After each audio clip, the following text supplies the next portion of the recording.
no tengo ningún problema, pero ahí está. Y bueno, les decía que vamos a hablar hoy un poco de el texto de Cicerón, que es el comentario al sueño de Cipión, que parece que no es, bueno, empezando como a hablar de un texto o de un tema propiamente renacentista, parece que el texto de Cicerón no viene como a cuento, ¿no? O sea, el texto de Cicerón debe ser del siglo I antes de Cristo, pero justamente eh, me interesaba eh, porque Macrobio hace este comentario al sueño de Cipión, y gracias a este texto pasan muchas cosas a la Edad Media y pasan muchas cosas al Renacimiento. El texto de Cicerón tiene al menos dos particularidades que son bien importantes, ¿no? El primero es que, si se dieron cuenta, es parte de un texto más grande, ¿no? Que es la República de Cicerón. Y algo bien interesante de este texto es que estuvo perdido mucho tiempo, ¿no? Así como muchísimas cosas se perdieron en la media, en Occidente, el texto de Cicerón también estuvo perdido. Lo único que no estuvo perdido del texto de Cicerón fue justamente el sueño de Cipión, ¿no? Que corresponde al libro 6. Y no se perdió porque justamente Macrobio, que es un autor del siglo V, bueno, entre el cuarto y el quinto, lo citó textualmente en su comentario, ¿no? Entonces, la Edad Media conoció el texto de Cicerón gracias al comentario de Macrobio, ¿no? Eso es algo bien interesante, y esta es la segunda cosa que me gustaría comentar, porque esto que le sucede al texto de Cicerón, que de repente se pierde durante un tiempo, y luego vuelve a aparecer, porque después el texto de Cicerón volvió a aparecer para el occidente cristiano. Lo encontraron en un palimpsesto, que un palimpsesto es como un manuscrito, pues donde los monjes ya no tenían espacio, lo que hacían era tallarlos y escribían encima otra vez, ¿no? Entonces, pues alguien agarró ese texto de Cicerón, lo talló y encima escribieron un comentario de los salmos, ¿no? Entonces, tenemos algo así como un proceso en donde tenemos en la antigüedad un texto, de repente se pierde como en el ínter, en la Edad Media, y luego regresa, ¿no? Y eso es bien interesante, ¿no? Porque en el ínter, este texto solamente se conoce indirectamente o de oídas, etcétera, ¿no? Es como, por ejemplo, esta película del Nombre de la Rosa, donde se habla como de esta parte de la comedia, eh, a la cual Aristóteles le dedica un libro de la poesía, ¿no? Que en realidad es un libro que nosotros no conocemos, porque está perdido, ¿no? Es como si nosotros estuviéramos ahorita en esa Edad Media o en este hueco en donde no tenemos acceso a ese texto, o sea, sabemos, suponemos que existe y que está ahí, pero no lo tenemos a la mano, ¿no? De manera que ese hueco o ese no tenerlo a la mano de una u otra manera determina la imagen que nosotros tenemos de la poética de Aristóteles, ¿no? Si en algún momento se encuentra ese texto, se completa ese texto, si es que realmente existe, evidentemente ese descubrimiento va a cambiar la imagen que tenemos de Aristóteles, ¿no? Es un poco también lo que pasó con los manuscritos del Mar Muerto, ¿no? Más o menos en los 70s, en una cueva cerca del Mar Muerto, descubrieron unas ollas con manuscritos que resultaron ser textos gnósticos. Textos que estuvieron enterrados ahí pues casi 2000 años, ¿no? Entonces, a lo mejor en el Inter alguien había escuchado de ellos, medio sabía de ellos, pero había un hueco básicamente ahí, ¿no? De manera que cuando se descubrieron, pues se rellenó como de alguna manera y cambió esta imagen que tenemos de ahí. Y esto es un poco de lo que pasa con Cicerón, o un mucho, y me estoy como deteniendo tanto en esto porque es algo que pasa mucho en el Renacimiento. Eh, Hay muchos textos que en el occidente cristiano se perdieron, eh, y toda la Edad Media no los conoció, más que por menciones, alusiones, resúmenes, etcétera, ¿no? Y no es nada menor, porque entre ellos estaba toda la obra de Aristóteles. O sea, el occidente cristiano no conoció a Aristóteles, o sea, la Edad Media no conoció a Aristóteles hasta el siglo XII, ¿sí? Había por ahí algunas cositas circulando de Aristóteles, por los catálogos de las bibliotecas, como dice Ricardo, ¿no? Por alguien, porque mi compa me dijo que ahí existía un señor que hablaba del cielo y del movimiento, y pero eso también pasa con el Corpus Platonicum. Eh, sí, sí, es que justamente es a lo que voy, Orlando, porque todos estos textos no estaban en Occidente, y después de que fue el cierre de las escuelas filosóficas en el siglo VI, todos estos textos se fueron como para Oriente, ¿no? Se fueron entre comillas, porque en realidad tiene que ver con una cuestión de geopolítica que vamos a ver un poco la clase que viene, porque muchos de estos textos y de estas escuelas se conservaban en los lugares de estudio como eran Alejandría, no sé, algunas partes del Imperio Romano de Oriente, de manera que no es tanto que se hayan ido con los árabes, sino que los árabes llegaron para acá, ¿no? Entonces, bueno, para allá. Y los textos de Aristóteles se conservaron en manuscritos sirios, los textos de Platón se conservaron con en textos bizantinos, etcétera, ¿no? Eh, los textos herméticos también estuvieron por ahí perdidos, los árabes sí lo leyeron, quien trajo de regreso a Aristóteles justamente fueron los árabes, que de nuevo tiene que ver con un factor geopolítico, ¿no? Cuando se expande el Islam, en algún momento el Islam lleva a ser tan influyente que está presente en el sur de España, ¿no? Por ahí está esta escuela que no recuerdo si la Escuela de Traductores de Toledo, que justamente es una ciudad española, ¿no? Entonces ahí ya está como de regreso el Corpus Aristotelicum, y pues ya de ahí a brincar a París al siglo XII con las universidades, pues hay un pasito, ¿no? De ahí a Santo Tomás, pues hay un pasito. Pero esto es bien interesante porque les digo, es como estas cosas que pasan, ¿no? El Corpus Platonicum tampoco se conocía en Occidente. Sí se conocía algo de Platón, y esto es bien interesante porque el único texto que se conocía, y igualmente tampoco íntegro, ¿no? Que se conocía más o menos bien de Platón, era el Timeo. Y no sé si ustedes han leído el Timeo, hoy vamos a hablar un poquito de qué va el Timeo, pero el Timeo no se parece a los textos que uno lee cuando va en la prepa o cuando ve en los primeros semestres de la facultad, ¿no? No sé qué cosa hayan leído cuando entraron a la facultad de Platón. A mí me tocó leer el Teteto en Teoría del Conocimiento, ¿no? En el CCH leí la Apología y el Critón, etcétera, ¿no? Que son textos que nosotros tenemos a la mano, ¿no? O sea, es relativamente fácil, bueno, hasta quién sabe, ¿no? Ir a un puesto de periódicos y comprar un libro de Gredos, sacarlo de la biblioteca, que yo se los pase por PDF, etcétera, pues porque ahí están los textos, ¿no? Pero en la Edad Media eso no era así, o sea, nadie tenía acceso al Teteto, nadie tenía acceso a la Apología, al Critón, etcétera, porque estaban perdidos. De modo que lo que se conocía en la Edad Media de Platón era el Timeo.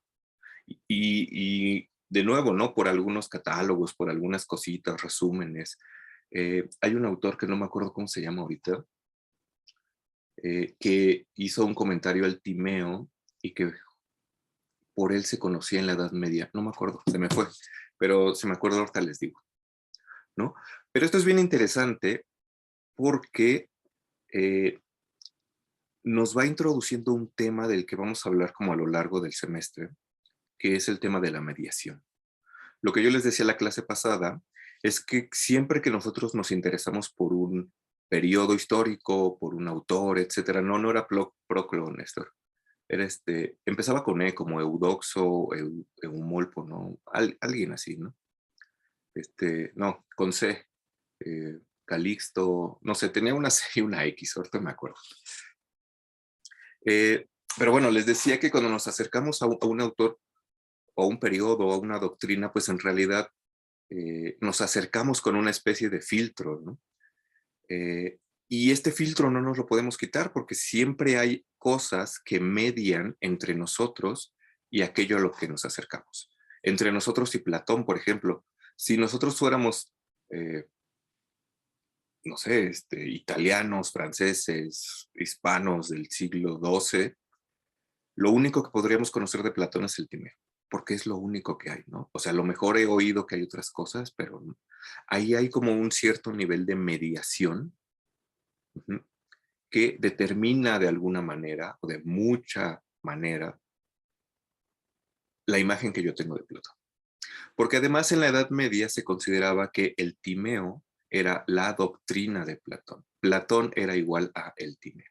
Por supuesto, todo esto va a cambiar en el Renacimiento, por eso es tan importante y por eso me centro tanto en ello, porque justamente por estos factores geopolíticos de los que vamos a hablar la clase que viene, el corpus platonicum y el hermeticum también regresaron a Occidente en el siglo XVI.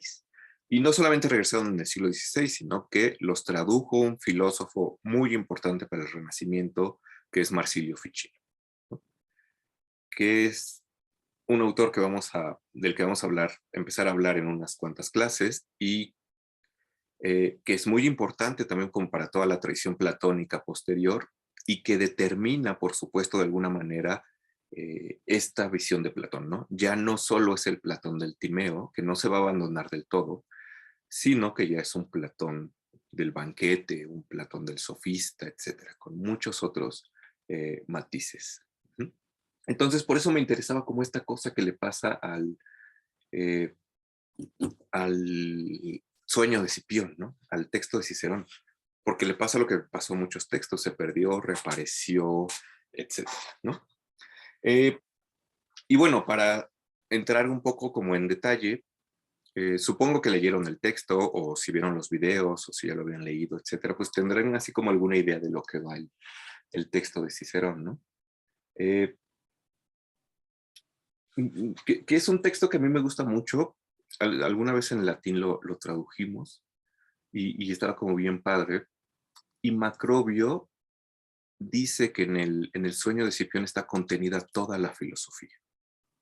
Por supuesto, tiene una imagen del mundo y tiene una imagen de qué cosa es la filosofía.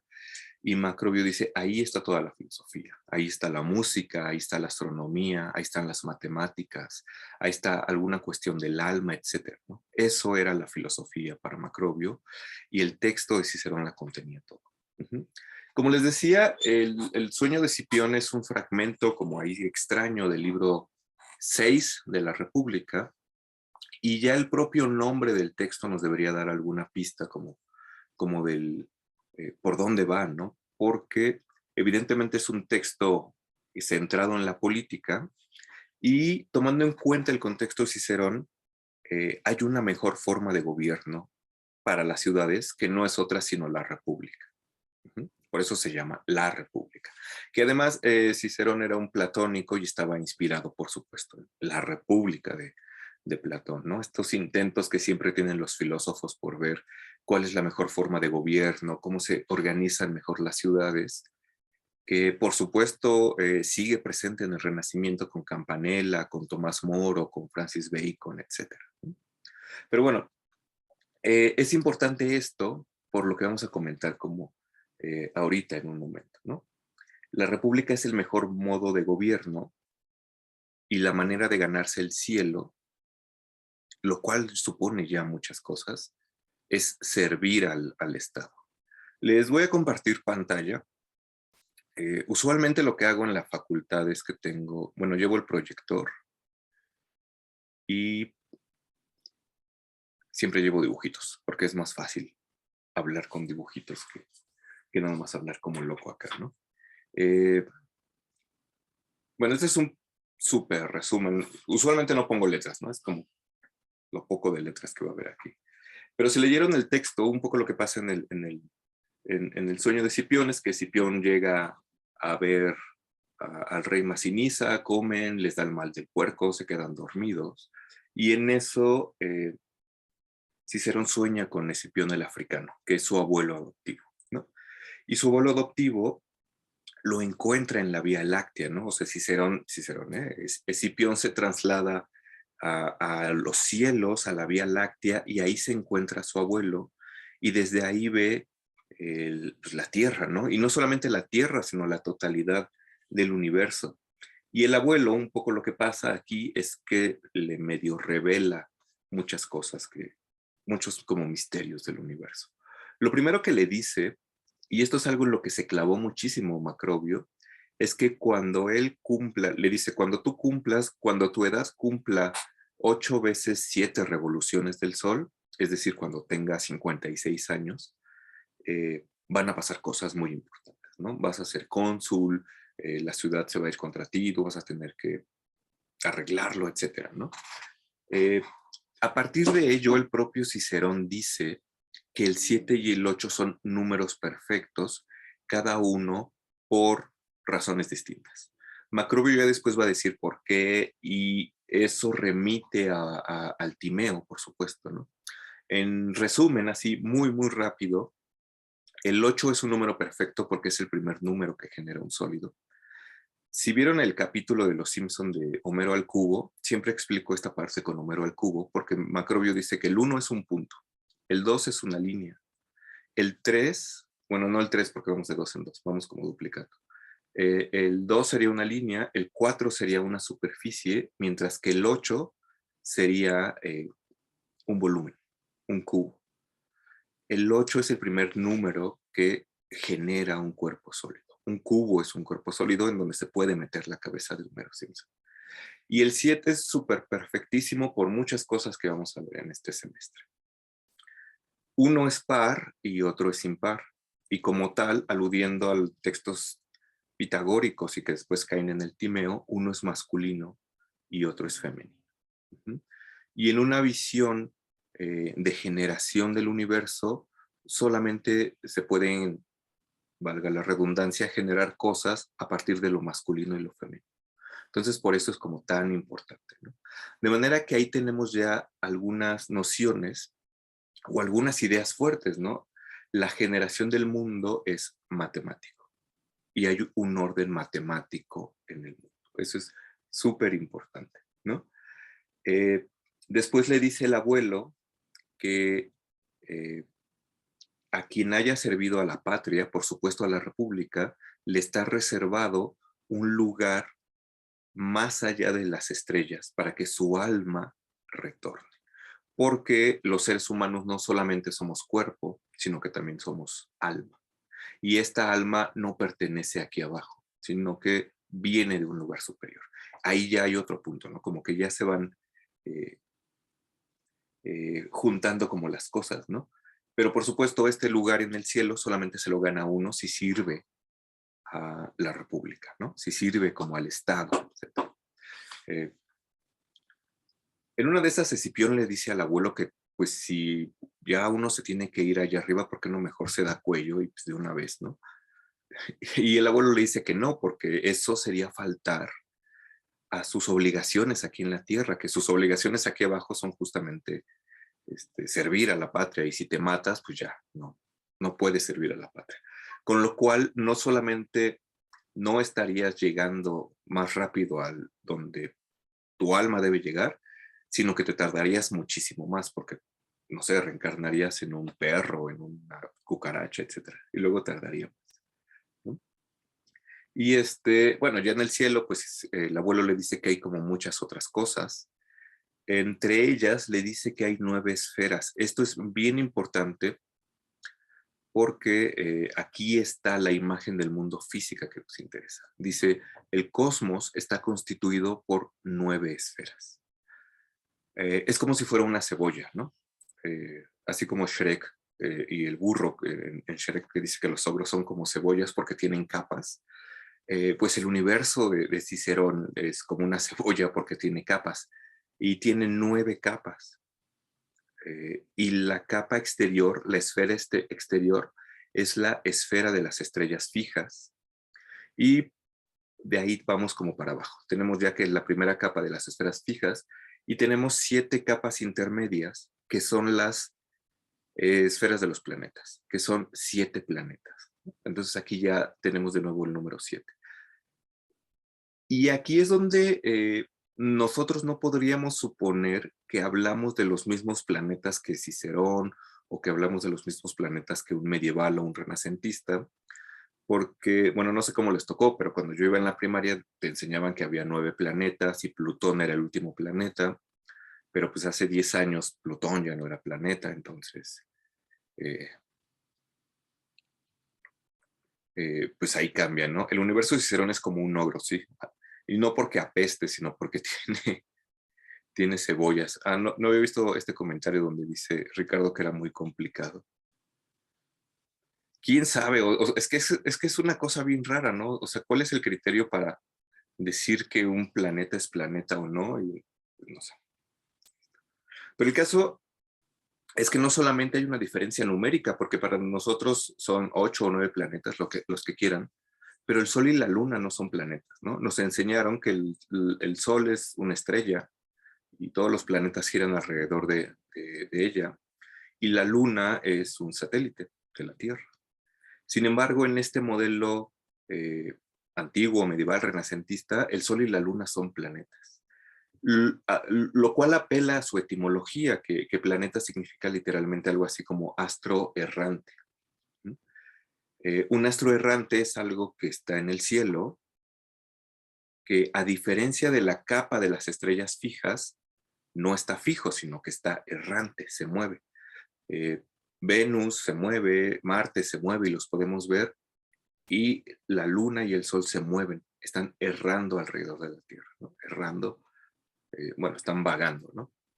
De manera que de nuestra capa exterior, que es la esfera de las estrellas fijas, luego tenemos Saturno, Júpiter, Marte, el Sol, Venus, Mercurio y la Luna. Entonces ya tenemos 8 capas. Una de las estrellas fijas, 7 de los planetas, y la novena es la capa de la Tierra, que sería como el centro del universo. Todo se ordena en torno al centro del universo. Lo pesado, dice Cicerón, cae hacia este lugar y nosotros vivimos aquí, por supuesto. Y lo que dice Cicerón además es que las almas vienen de algún otro lugar y caen hasta acá. Tenemos además que esta serie de 7 planetas, cuando se mueven, generan una música muy hermosa. Los planetas que están más lejos, que son Saturno y Júpiter, estos hacen sonidos agudos, y los que están más cerca, que se mueven más lento, como la Luna y Venus, Mercurio, hacen sonidos más graves. De manera que están armónicamente enganchados. Hay ciertos autores renacentistas, y ya casi más para allá, como Robert Fludd, que veremos de paso en algún momento, que considera que los tonos y los intervalos que hay entre los planetas o que producen los planetas, pues están como determinados matemáticamente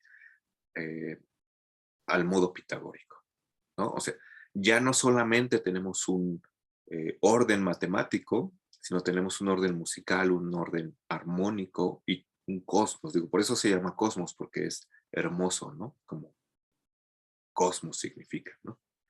Eh, pero bueno, tenemos como eso. Y una de las cosas que dice Cicerón, y que por ejemplo va a ser Ficino, es que no solamente se puede conseguir el cielo sirviendo al Estado, sino también replicando la música de las estrellas. Así que yo podría ganarme el cielo no solamente siendo político, o no sé, metiéndome en la grilla en la Cámara de Diputados, sino siendo músico. Pero por supuesto replicando la música de las esferas, ¿no? Porque si me pongo a cantar canciones de Bad Bunny, pues no, nada más mi alma quizá nunca regrese al lugar de donde viene, que es algo que después va a retomar Ficino, ¿no? Ahí está como esta cosa. Bueno, y ya para ir cerrando, para no hacer tan largo como resumen, porque me gustaría tocar otras cosas, eh, el abuelo le dice a Cicerón que es esta imagen, perdón, a Escipión, que es esta imagen aquí del mundito, que el mundo tiene 5 zonas. Ajá, que es algo también como bien importante y es algo que se va a trastocar con el descubrimiento de América. Esto tiene que ver con el movimiento de los astros, lo vamos a ver en algún momento como con detalle, pero debido al movimiento del Sol particularmente, la Tierra se divide en 5 zonas.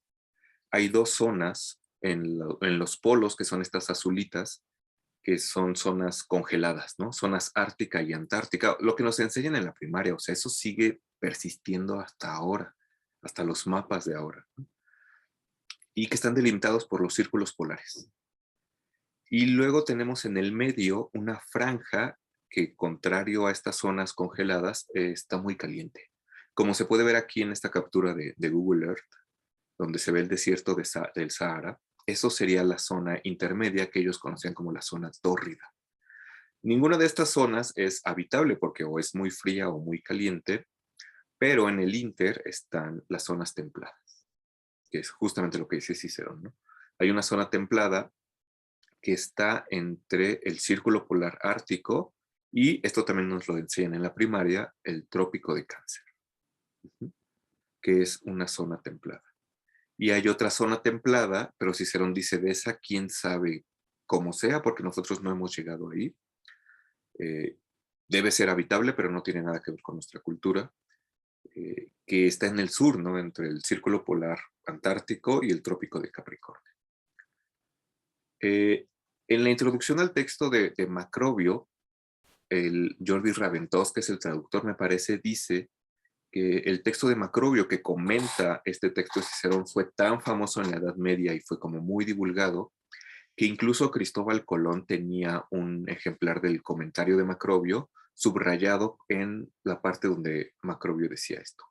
Porque de ahí se deriva teóricamente que hay una zona en la Tierra que es habitada y en la que hay vida que no es propiamente el mundo conocido hasta entonces. ¿Se acuerdan que la clase pasada les conté que en la leyenda dorada, Santiago de la Vorágine dice, se celebran 3 fiestas a San Pedro porque en el mundo hay 3 continentes, ¿no? Que son los que se ven aquí en el mapita, Europa, Asia y África.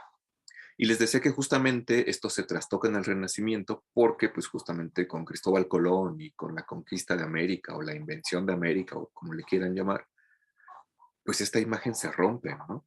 Y el antecedente teórico, al menos teórico, para estas cosas está aquí, ¿no? En una observación de los astros, ¿no? Es una cosa así súper loca y que de hecho configura la imagen del mundo que llega hasta Cristóbal Colón, eh, que hace que las cosas que emprende tengan como ciertos sentidos, ¿no?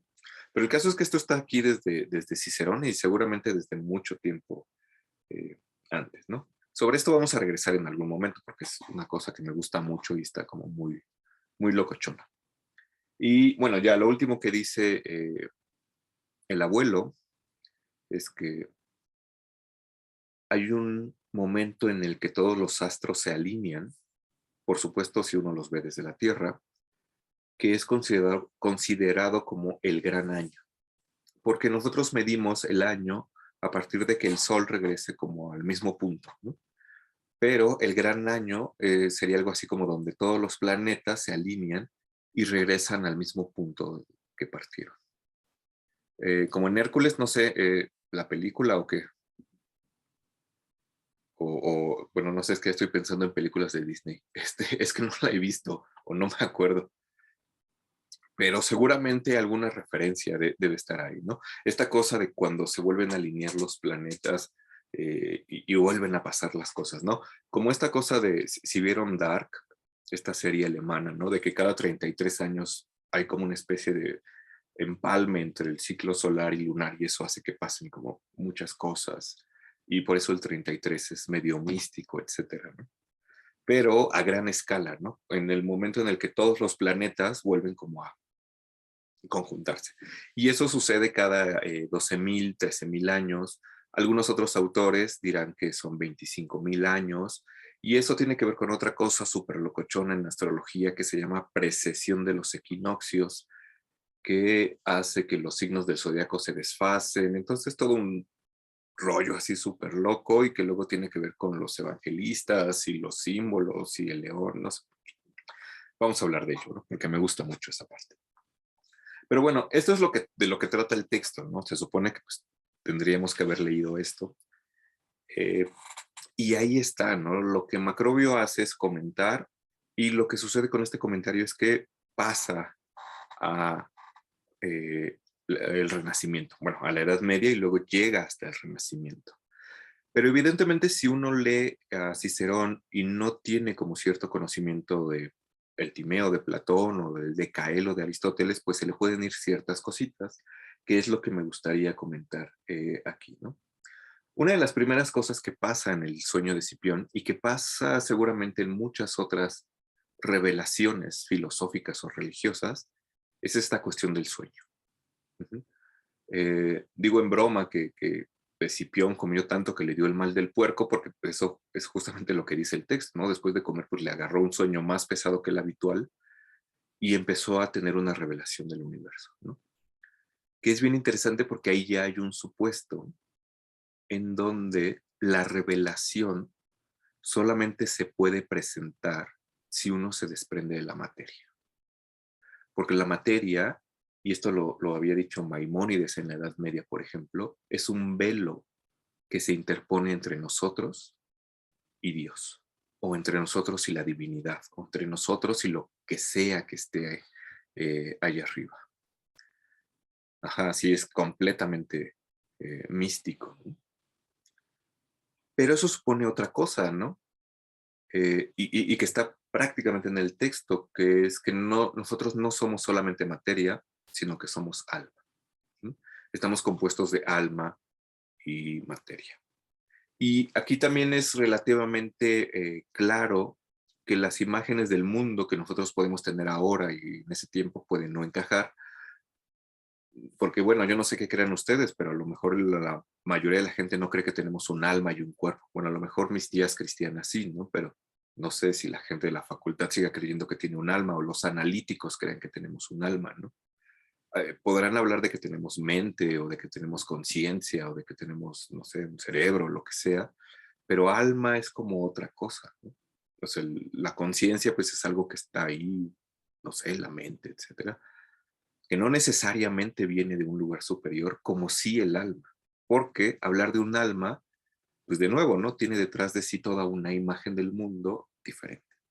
Entonces, la revelación solamente se le podría presentar al alma sin la materia. Entonces, por eso el mal del puerco es tan importante, porque el mal del puerco me hace que me quede dormido como tan cabrón que mi alma se desprende, ¿no? Es así como si tuviera un rapto místico.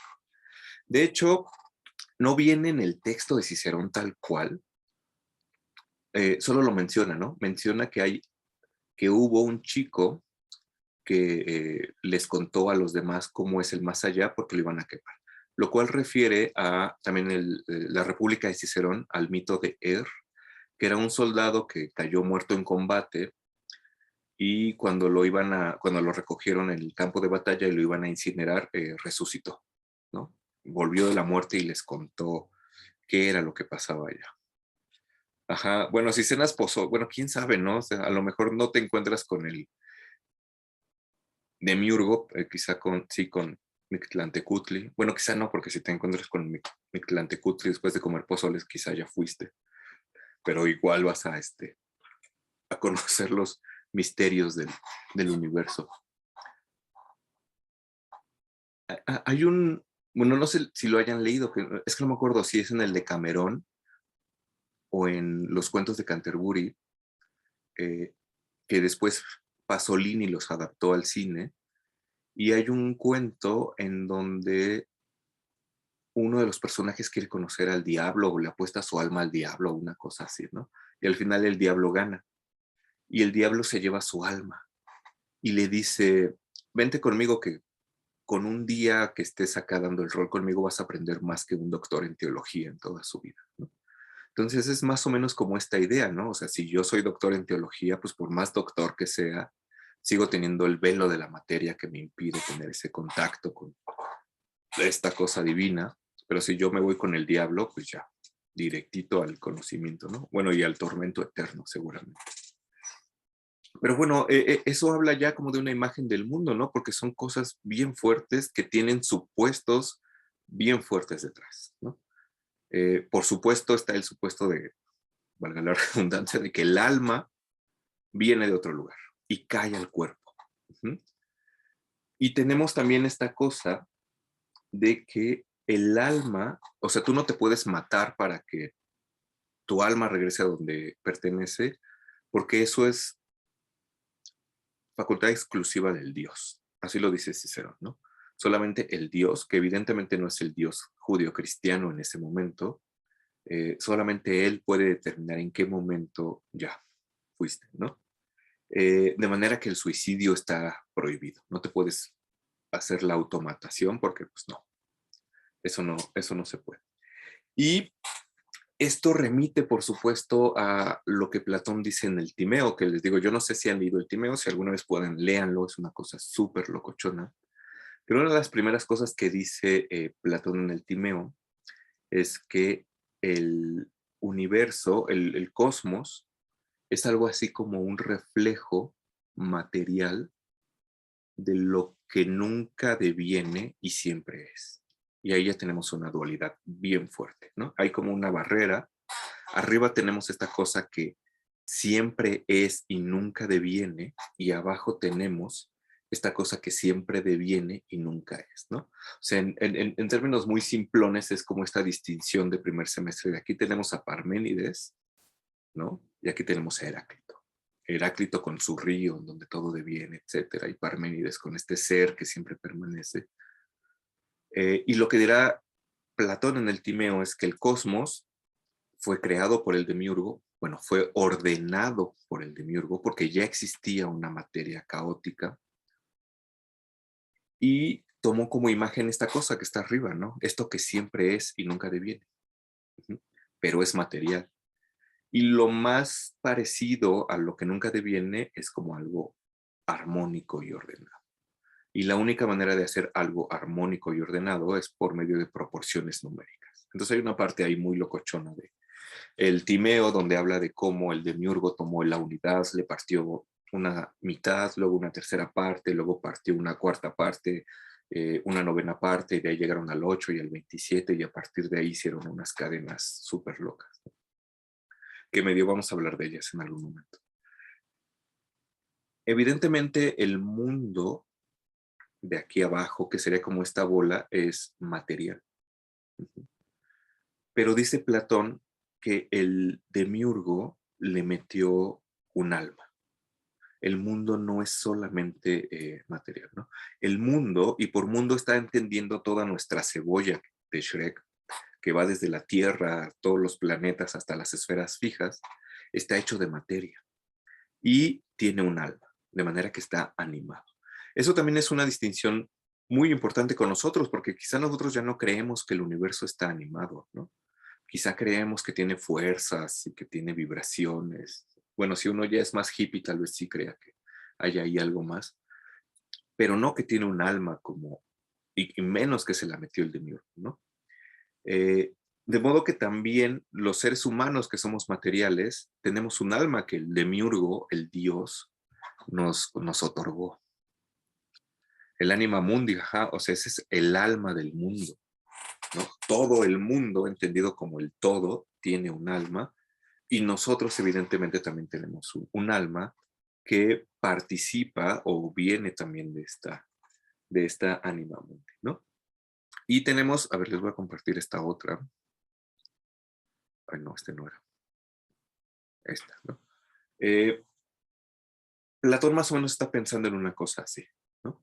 Tenemos que el demiurgo hizo el universo, lo hizo con materia, lo hizo con un orden perfecto, con proporciones, etcétera, tomando en cuenta como esta cosa que está arriba, y lo hizo de la forma más perfecta que pudo haberlo hecho, utilizando la figura más perfecta que puede existir, hablando de sólidos, que es una esfera. Ajá. Entonces, Platón considera que el mundo es esférico. Esto pasa, por supuesto, a Cicerón, esto pasa a Macrobio, esto pasa a la Edad Media. Entonces, esta idea de que los medievales eran unos oscuros que creían que el universo era plano, pues es medio chafa, ¿no? El universo es esférico, es como una cebolla, es como si fuera una cebolla perfecta y tiene todas estas capas, ¿no? Lo cual, por supuesto, y esto es súper importante porque es algo también que va a permanecer hasta el Renacimiento y que no se va a trastocar hasta el Renacimiento, es que este mundo, este cosmos, es un universo heliocéntrico, perdón, geocéntrico, que como su nombre lo dice, tiene a la Tierra, a Gea, en el centro. Uh-huh. Lo cual también choca, por supuesto, con todo lo que venga después del siglo XVII, ¿no? Tiene un centro bien definido, que es la Tierra, en el cual se giran todos los planetas, que esta gráfica, que por supuesto ya es del siglo XVII, me gusta mucho, no solo porque es muy bonita, sino porque ahí podemos ver los 7 planetas que están representados por carros. Ujú. Porque estos astros, como dije hace rato, a diferencia de las demás estrellas, que son las que vemos en el cielo, bueno, en la Ciudad de México, ¿no? Pero las que veríamos en el cielo, se mueven por separado, como si estuvieran en un carro y estuvieran girando de manera independiente de el resto. En algunos libros, como en la iconología de Cesare Ripa, se habla de los carros de los planetas y se habla de cómo se tiene que representar visualmente a los carros de los planetas, ¿no? El carro de Marte debe tener, no sé, color rojo o espadas, un nombre muy viril porque pues, es Marte, ¿no? El carro de la Luna pues debe estar montado por una mujer vestida de blanco y debe estar llevada por ciervos porque son animales lunares. Cosas de las que vamos a hablar cuando lleguemos a Bruno y Agripa. En el Splendor Solis, ¿qué es el Splendor Solis, Ricardo? Es un, vaya, es un compendio alquímico supuestamente hecho por Trismosín, el mentor de Paracelso. Es un Okay. manuscrito alquímico con una serie de emblemas donde justamente se representan los 7 planetas, los 7 metales, y se hace por medio de la alusión de los carros, ¿no? Está Marte con su carro, Saturno, etcétera. Sí, ¿no? Y es bien interesante porque el hecho de que sea un carro, etimológicamente y de latín, tiene que ver con carrera, ¿no? Con que recorre, con que se mueve, ¿no? Entonces, por eso el Sol y la Luna también son planetas, porque tienen su propio carro y hacen su propia carrera. Gracias por el comentario, muy, muy pertinente. Entonces tenemos ya este modelo, ¿no? Y evidentemente tenemos un movimiento que es circular porque es el movimiento más perfecto de todos. Aristóteles va a hablar también de este movimiento circular que se da en torno a un centro. Uh-huh. Lo cual además habla de que el mundo, el universo, es una imagen móvil de aquello que nunca deviene.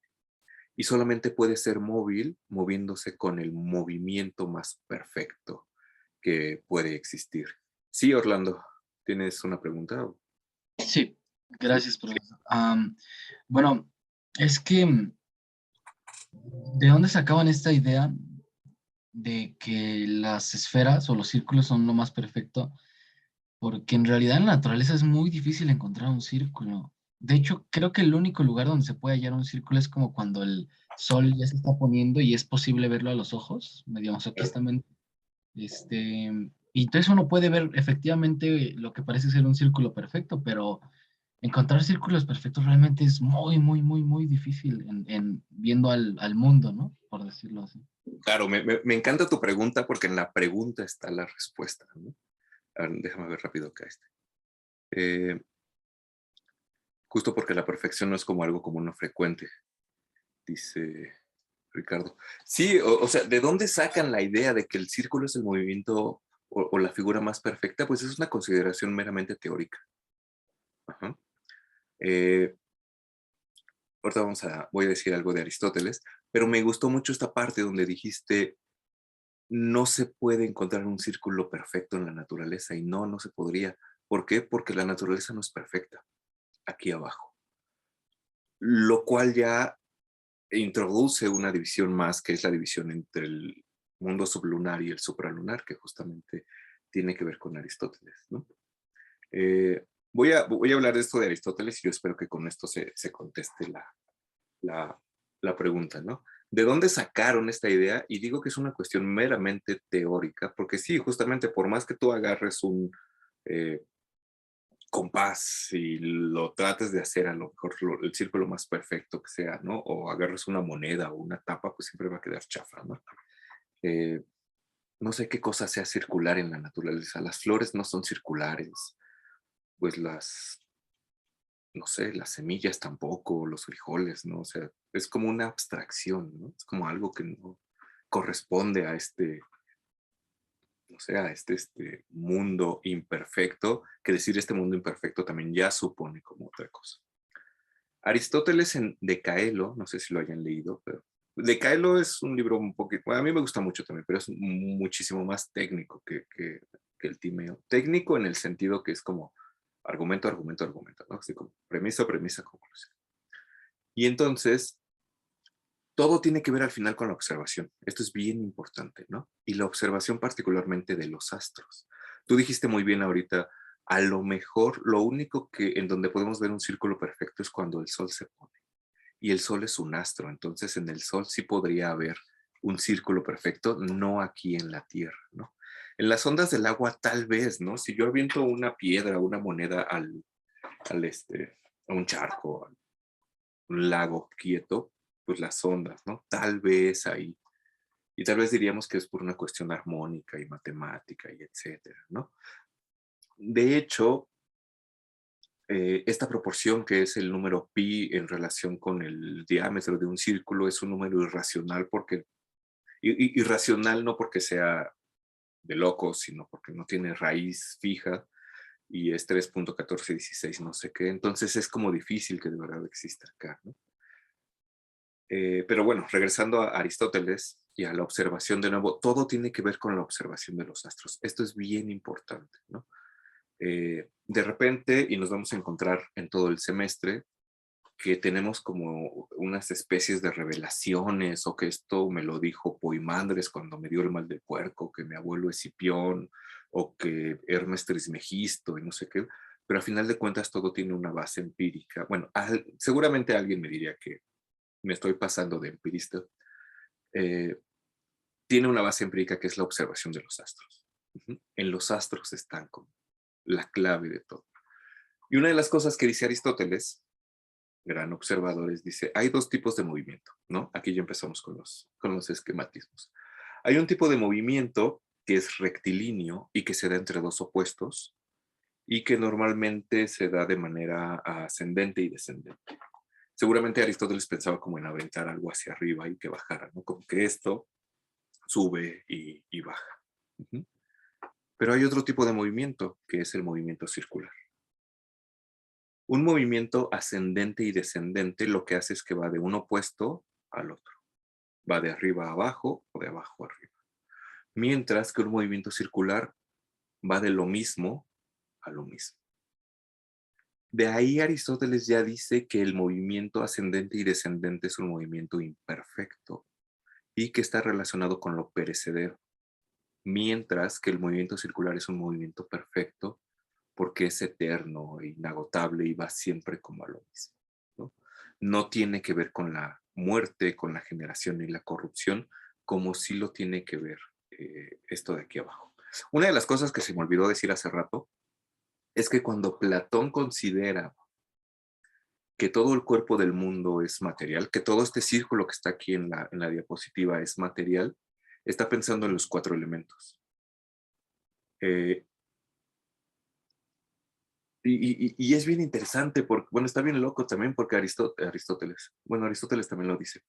Eh, Platón en el Timeo dice que el mundo o las cosas materiales son visibles y tangibles, o sea, las podemos ver y las podemos tocar, que son como dos cualidades muy básicas de un objeto material. Bueno, quizás los científicos me dirán que hay más, pero son visibles y son tangibles porque tienen algo de fuego y por eso las puedo ver, y tienen algo de tierra y por eso las puedo tocar, ¿no? Y tenemos aquí ya los dos extremos de la escala de los elementos. El más sutil, y que ahí hay otra relación que lo encadena con la vista, es el fuego, mientras que el más pesado es la tierra y lo encadena con el tacto, ¿no? También allí hay una valoración de los sentidos. Hay sentidos que son superiores y sentidos que son inferiores. Evidentemente, si nosotros vemos este mapita, podemos ver que lo que está en el centro del universo es eso, la tierra. Nos hacen falta, por supuesto, el agua y el aire, y que irán como en orden ascendente, ¿no? En el centro tenemos la tierra, estará rodeada de agua, que está aquí pues ejemplificada por los mares. Esa agua estaría rodeada de aire, que está ejemplificada por las nubecitas, y esto estará rodeado de fuego.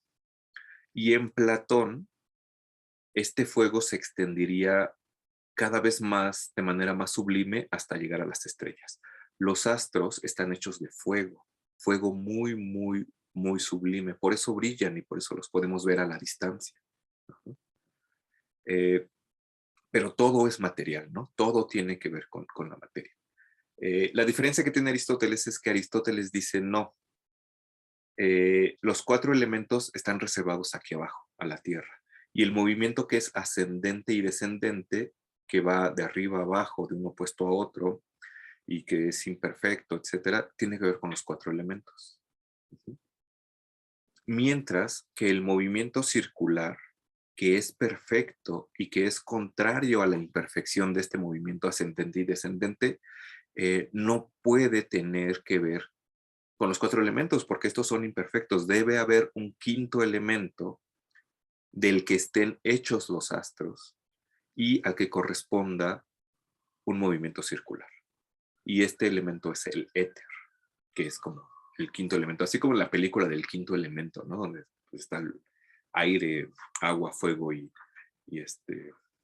viento, y tenemos como un 5º elemento, ¿no? Entonces, el 5º elemento es como el éter en Aristóteles. Los astros están hechos de éter, y este éter se mueve circularmente, ¿no? ¿De dónde sale la idea de un círculo perfecto? Pues a partir de esta observación de cómo suceden las cosas, y es una cuestión como meramente teórica, ¿no? Pero que al final tiene su base en la observación de los astros. Tú me dijiste ahorita, pues, el sol, a lo mejor la luna también, ¿no? Cuando se ve así muy en el horizonte, que se ve grande, grande, se ve circular. Pero también lo que podemos ver es que los astros se mueven de manera circular alrededor de la Tierra. No sé si han visto, no tengo una foto aquí, bueno, sí tengo, pero si la muestro seguramente voy a perder todo esto acá. Se las pongo en las clases siguientes.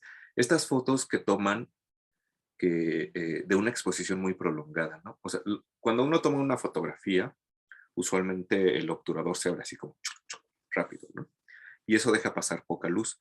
Pero si lo deja abierto, eso deja pasar más luz, de manera que si hay un foquito que se va moviendo, en mi foto va a salir una línea del color de la luz.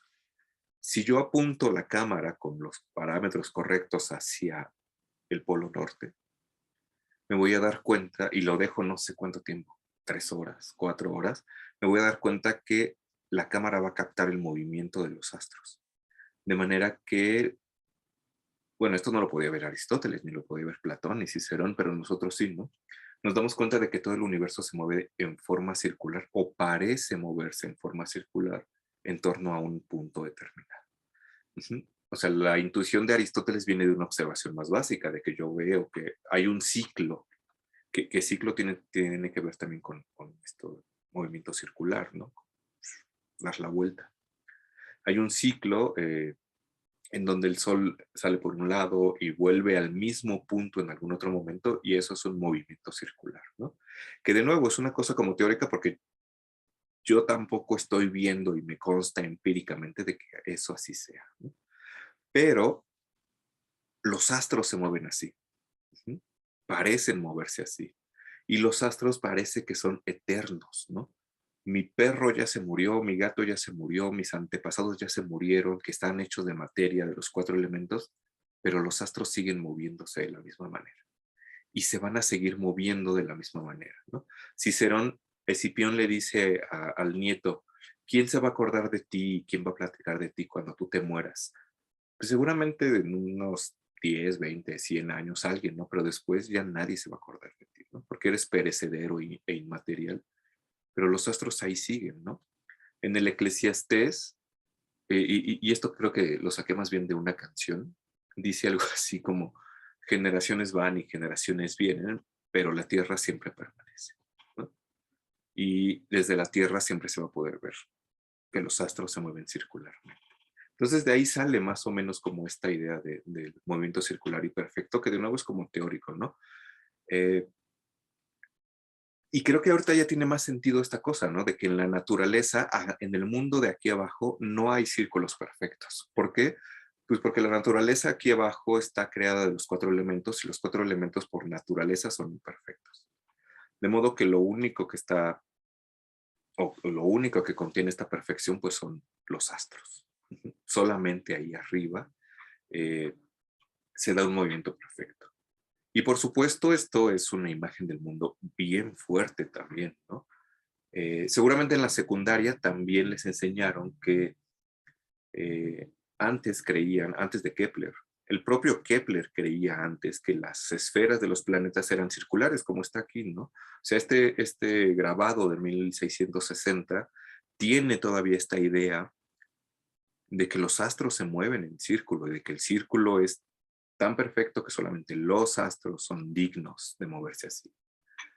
Esta idea llega a Kepler ya en el siglo XVII, que de hecho Kepler tiene una cosa súper locochona en el Mysterium Cosmographicum, en donde trata de encajar todas las órbitas de los planetas con los sólidos platónicos. Lo vamos a ver también en su momento. Pero después rechaza esta idea porque no cuadra. Parece que cuadra, pero no cuadra. Y de ahí rompe de nuevo. O sea, esta ruptura cosmológica y dice, no, las esferas de los planetas no son circulares, son elípticas. Y el Sol está en uno de sus focos, ¿no? Entonces ahí ya se rompe como esta idea, pero esta idea que tardó, pues, no sé, 1500 años desde Cristo hasta acá y no sé cuántos miles de años más.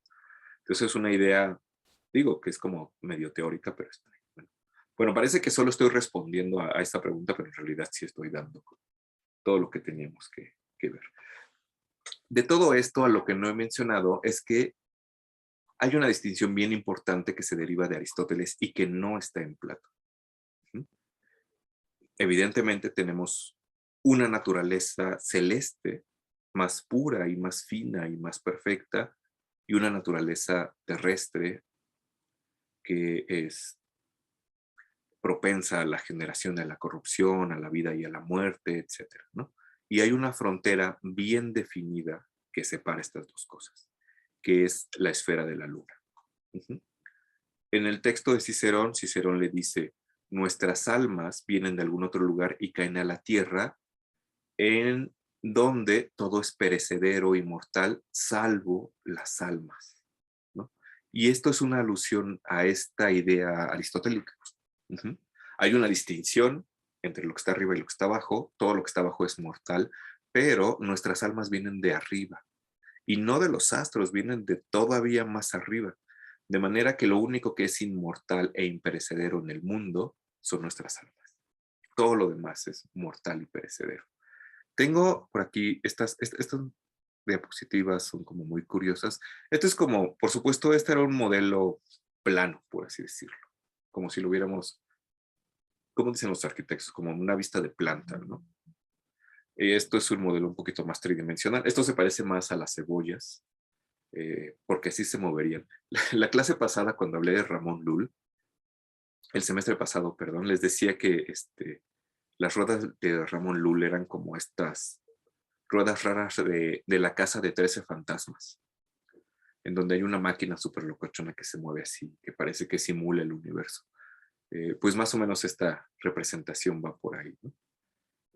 Y bueno, es lo mismo. Tenemos a la Tierra en el centro, está rodeada de planetas, etc. En teoría, pues evidentemente la Luna, que sería como esta primera franja, que además aquí se dan cuenta es blanquita, es el límite de estos dos mundos. Lo cual, por supuesto, nos permite hablar de un mundo sublunar, que como su nombre lo dice, está abajo de la Luna, y de un mundo supralunar, que está arriba de la Luna. Esa distinción es bien importante, porque les digo, no está en Platón, porque para Platón todo está creado de los 4 elementos, sí en Aristóteles, pero pues ya en la Edad Media así como que se empiezan a empalmar. Hay una cosa que después pasa a la iconografía, y que de esto yo no era consciente hasta que fui a una conferencia al instituto, en donde decían, claro, pues es que la luna es esta frontera que delimita lo perecedero que está abajo de lo imperecedero y divino que está arriba, y es por ello que la Virgen, ya en una tradición cristiana, cristiano-católica, no cristianos de Testigos de Jehová, por eso la Virgen está parada sobre la luna.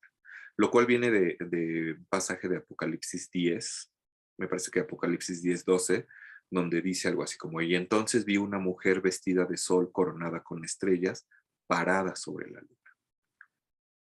En esta conferencia, no me acuerdo quién era, pero era un aristotélico así de estos rudos del instituto, decía, pues claro, pues es que la Virgen no se puede parar sobre la tierra porque la tierra tiene que ver con la corrupción y la generación y la vida y la muerte, y la Virgen es purísima.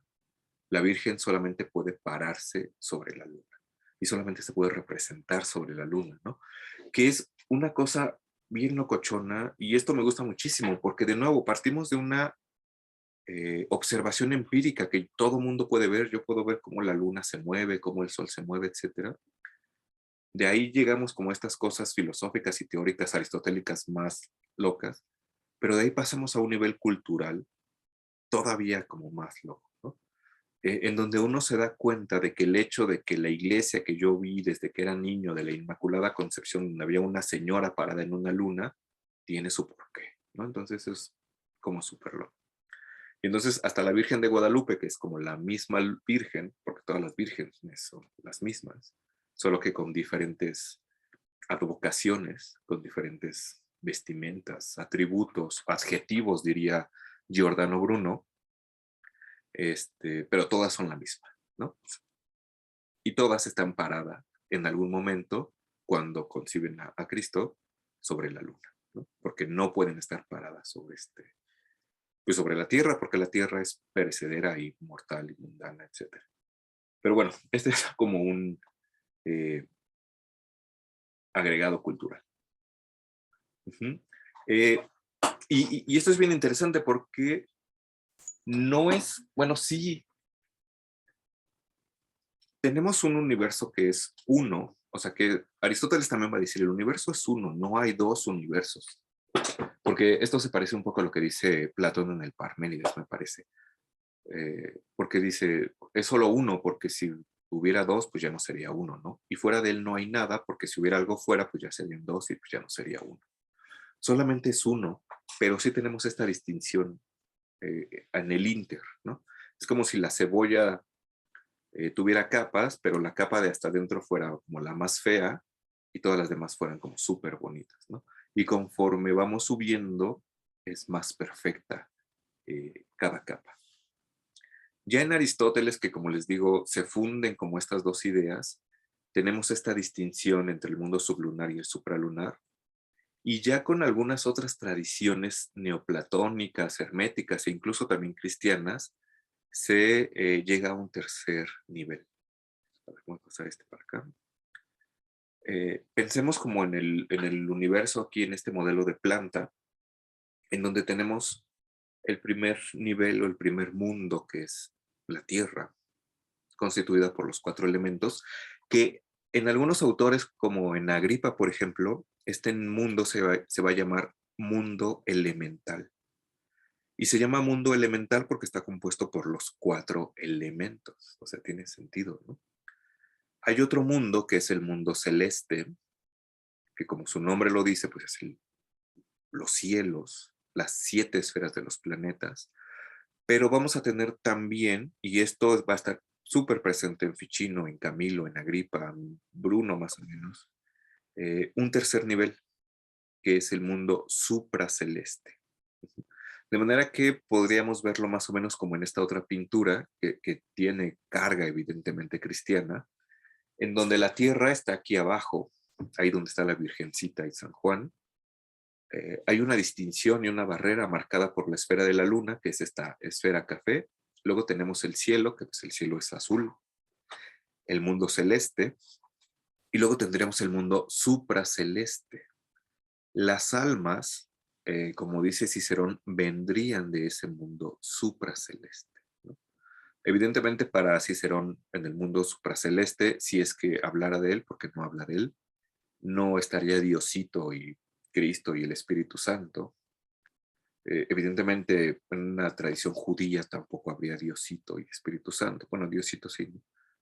Pero bueno, esta es una visión como cristiana.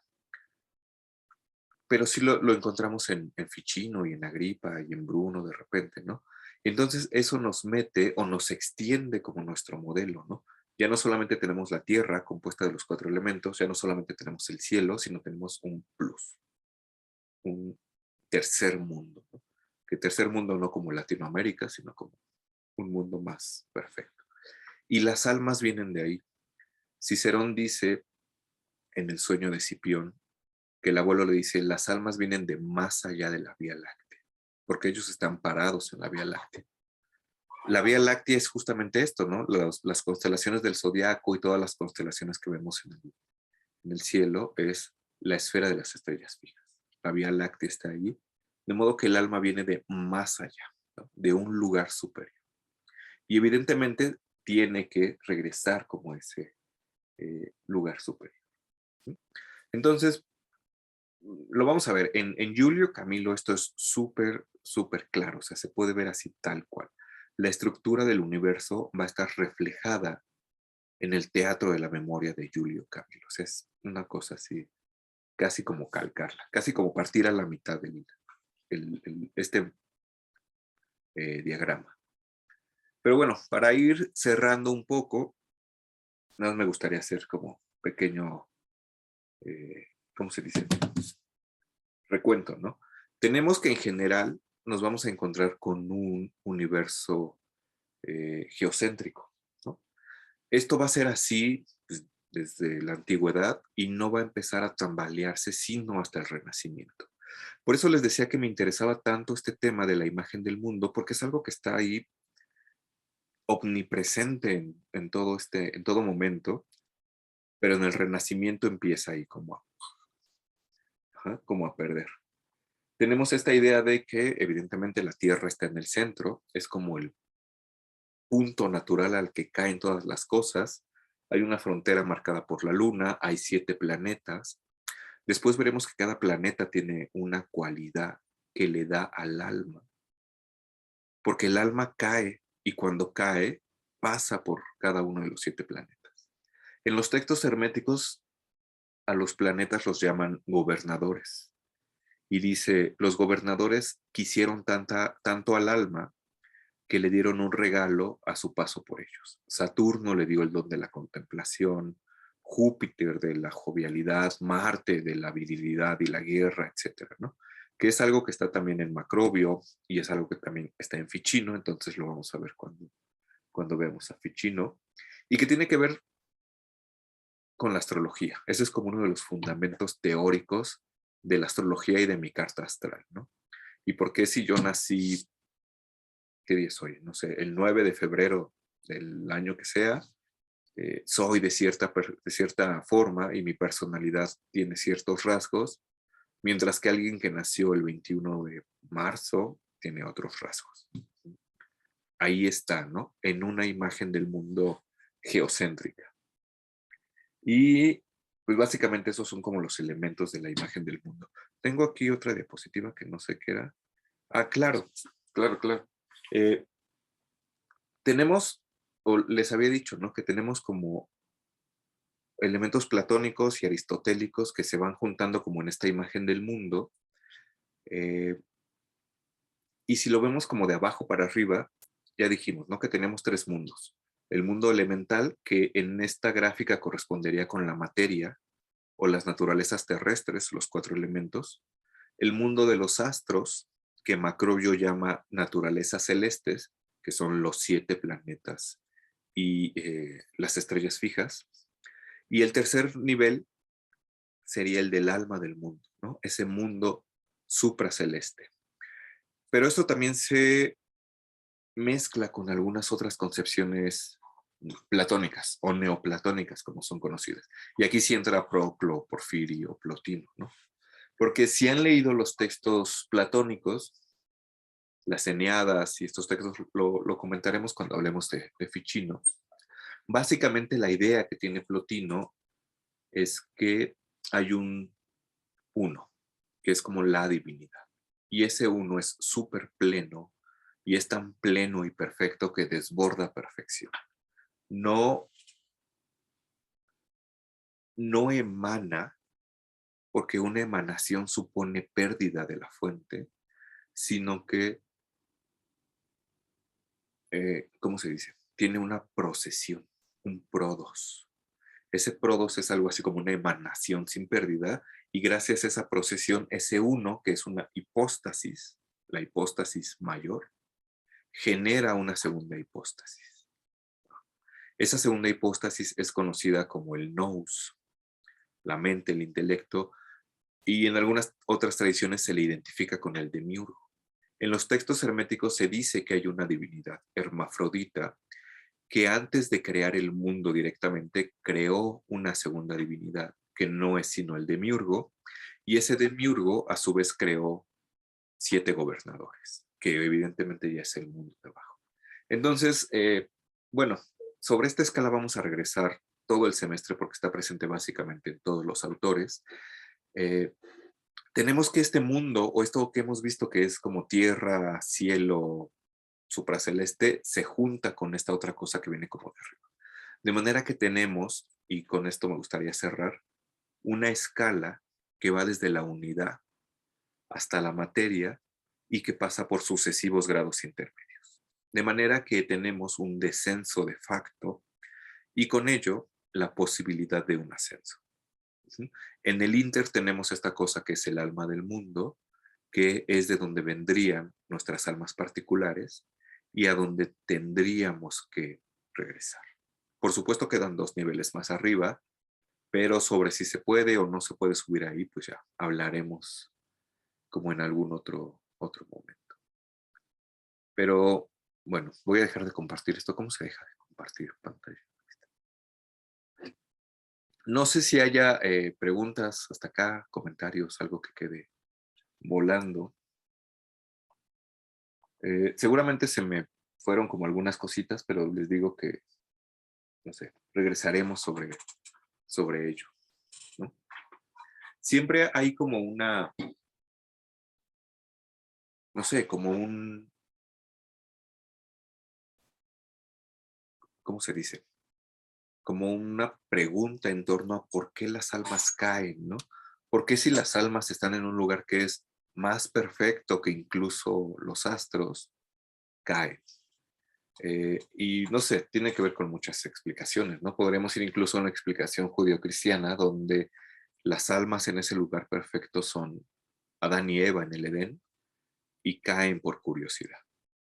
En los textos herméticos, el alma, así el alma con mayúscula, se asoma al mundo elemental, mete como la cabeza ahí a las esferas de las estrellas, ve su sombra reflejada en la esfera de la luna y se enamora de ella. Y entonces por este acto como de, ¿cómo decirlo? Porque no es soberbia como Narciso que se muere por caerse al agua. No sé, como de querer alcanzar algo inferior, esta alma cae, ¿no? O sea, es como su castigo caer.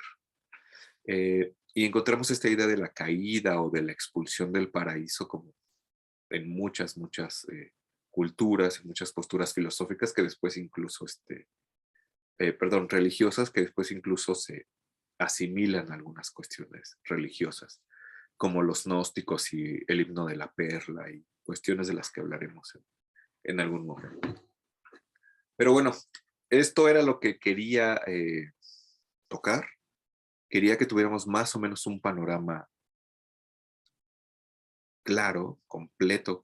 Panorama significa de esta imagen del mundo. Yo sé que quizá fueron muchísimas cosas en una clase, pero no se preocupen porque justamente esta imagen del mundo va a aparecer en prácticamente todos los autores que veamos. De manera que cuando hablemos de Ficino, esto va a regresar, y cuando hablemos de Agripa también, y así. Entonces, es algo sobre lo que vamos a ir regresando, pero que pues me gustaría que lo tuviéramos presente desde ahorita.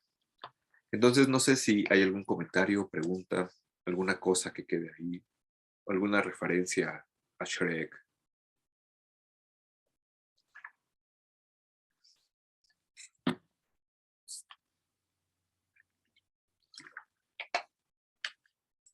Pues parece que no, ¿no? Parece que se puso denso y místico este asunto. Pero bueno, les decía que, pues bueno, este es como el tema del curso. Ya esta es la semana de cambios, ya espero que no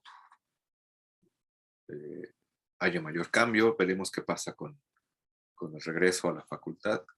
Y pues sí, lo que quería ahora era dar como este panorama, y lo que quiero hacer la siguiente clase es que ya hablamos de la imagen del mundo que se retoma en la Edad Media y que pasa al Renacimiento, y lo que me gustaría hacer un poco la siguiente clase es cuestionarnos qué cosa es el Renacimiento, ¿no? Porque no podemos, bueno, sí podemos, pero no podríamos o no deberíamos ir y meternos a un concepto historiográfico sin ser conscientes de que nos estamos metiendo a ese concepto historiográfico, ¿no? Entonces vamos a hablar un poco de qué cosa es el Renacimiento, cuáles son sus características. El Renacimiento de entrada es difuso porque no es una de esas etapas históricas como en la Edad Media, ¿no? O sea, en clases de historia nos dicen Edad Media y luego viene la modernidad, y el Renacimiento es una cosa ahí como extraña. Entonces vamos a hablar un poco de eso la clase que viene, y de algunas cuestiones históricas fuertes, sociopolíticas fuertes, que determinan de alguna manera la filosofía del Renacimiento italiano. Y para eso vamos a leer, ese no lo he subido, pero vamos a leer un capítulo de este libro que se llama Filosofía y Ciencia en el Renacimiento, y el primer capítulo se llama El Renacimiento como problema. También es pequeñito, es que igual para dar una noción general de qué cosa es el Renacimiento, y pues ya estaremos platicando por acá de esto la siguiente semana.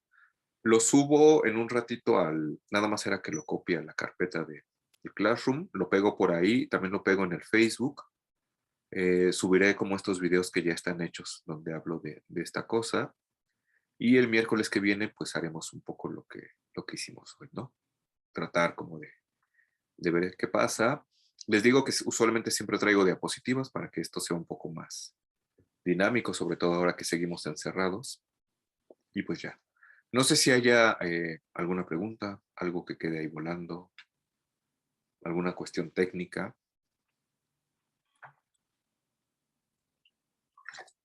¿No? Y si no, pues muchísimas gracias por conectarse por acá. Nos vemos el miércoles que viene, ¿vale? Que la pasen bien y nos estamos viendo. Gracias, buenas noches.